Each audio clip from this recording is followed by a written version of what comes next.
Hi everyone, it's Elisa Lowe. I thought I'd do a video to prepare myself for the EdTPA in the future. I like to see how, I am on camera and observe different behaviors so I can improve.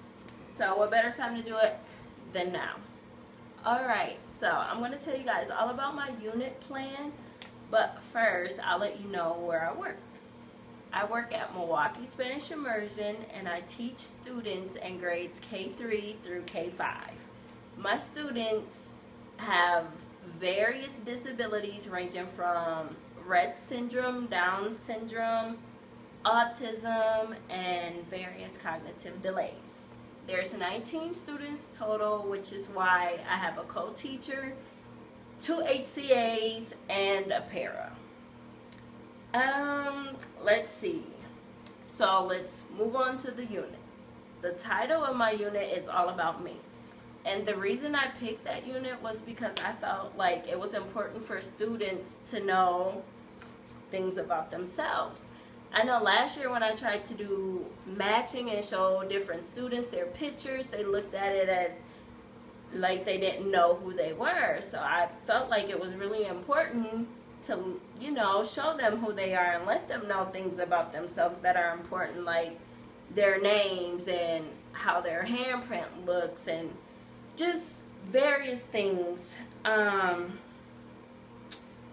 me see. So to describe 2 lessons, I'll describe the first one. And the first one, basically, I was teaching the students about their names. Some of my students' IEP goals are to respond to hearing their name. But some of them are on a higher level and they can make marks. So I thought it'd be helpful if they traced their names and decorated their names and were able to sort their names amongst other people's names. And we always include what we do in the next lesson. So we might not be focusing on names, but they'll find their circle time chairs with their names on it.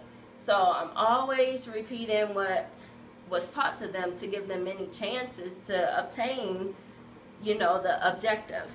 So that's one lesson, and that lesson has a rubric attached to it, and I'll show you that.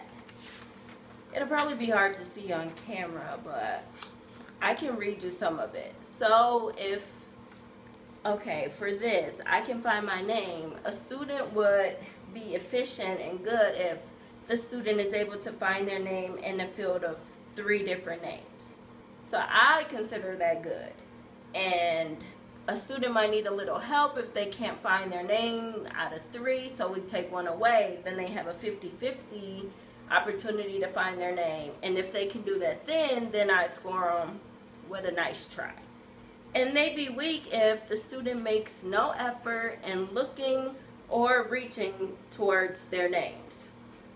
So some students who, are very severely delayed, I would have to put the names in front of them. And if they need it, I would show them a picture cue with their picture on it, and hopefully that would help them.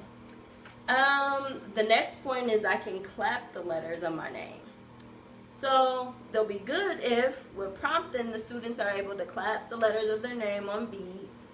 A nice try would be the student hasn't demonstrated knowledge of their name, so they wouldn't be clapping to the beat of their names and different things like that. And it'd be weak if the student doesn't even look at me, or, I'm trying to clap their names like M-A-R-I-A-H. And I think that sound will help them in the future spell their names. But if they're not even looking at me and trying to clap their names, then, that's weak. I can trace my name. That's important, because no matter how severely delayed my students are, they still get assessed with PALS. And they need to be able to write their names on PALS.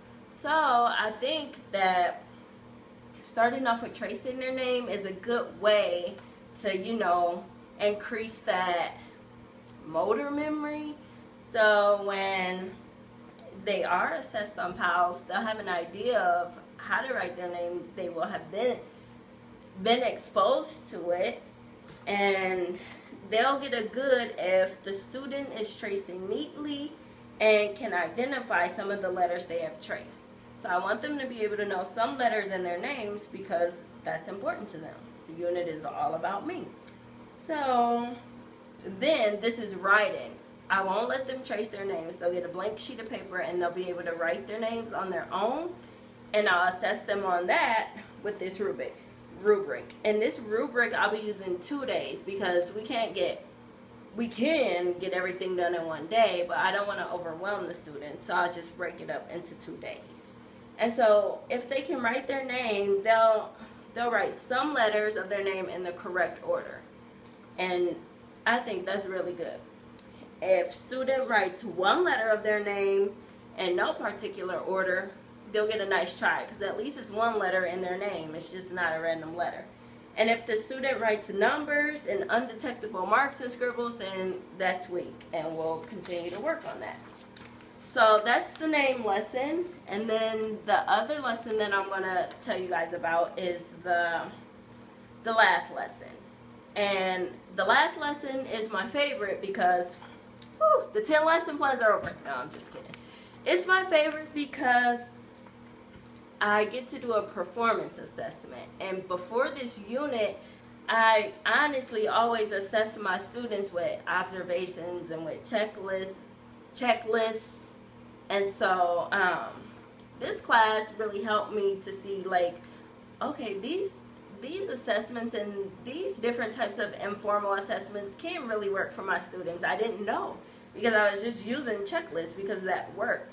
But I created a unit for I created a performance assessment for the last day of the lesson plan that will give me information on whether the students understand topics that were covered during the unit. Like, we had different topics such as, are you a boy or a girl? And I feel like that's important for my students to know now and for the future. You know, we're trying to get them to be as independent as they can, and I don't want them to ever walk into the wrong restroom because they don't know if they're a boy or a girl. So I feel like what I'm teaching them is effective for, you know, school today and their future. So back to this performance assessment. So the performance assessment is basically like a maze, and the questions asked during the maze have to do with every lesson we covered. So they'll start by answering one question and they'll have to pick their name. If they pick the correct name, then they can move forward on blue dots. And it'll be like little jumping dots because my students like to jump. They're very active. Let me see. I have to speed this up. And if they get the incorrect answer, they'll move forward so they don't understand like they're getting anything wrong, which I like because it's not fun when you're not winning, or, you know, it's not fun for little kids to feel like they're not doing a good job. So they're both moving forward but on different colors. And then when they're done, I'll look at the data from the colors to see if they have learned the information, and that will let me know, like, what can I do better with those students who didn't learn for the next lesson. So that's lesson number 10. The Wisconsin State Standard that I want to focus on is number 4. Teachers know how to teach. And this one is important because if a teacher doesn't know how to teach, then students are not going to learn. When I was in high school and elementary school, when I was in school, I had a variety of teachers, and some clearly did not know how to teach. And I mean, I'm paying for it today because they didn't know how to teach. So I have to teach myself these things in order to be able to compete with people who, you know, did get quality education. And really, having teachers who didn't know how to teach inspired me to become a teacher because I want to give students an opportunity to succeed. And when I was a paraprofessional, it gave me a lot of ideas on how to become an effective teacher. I saw a lot of teachers and they had different rooms. Some classrooms were very well managed, but the teacher was not teaching. So when I saw classrooms that had good teaching going on, I asked for tips and I tried to implement what they told me into what I'm teaching today. So I hope you guys like this presentation, and yeah, this was awkward. Bye.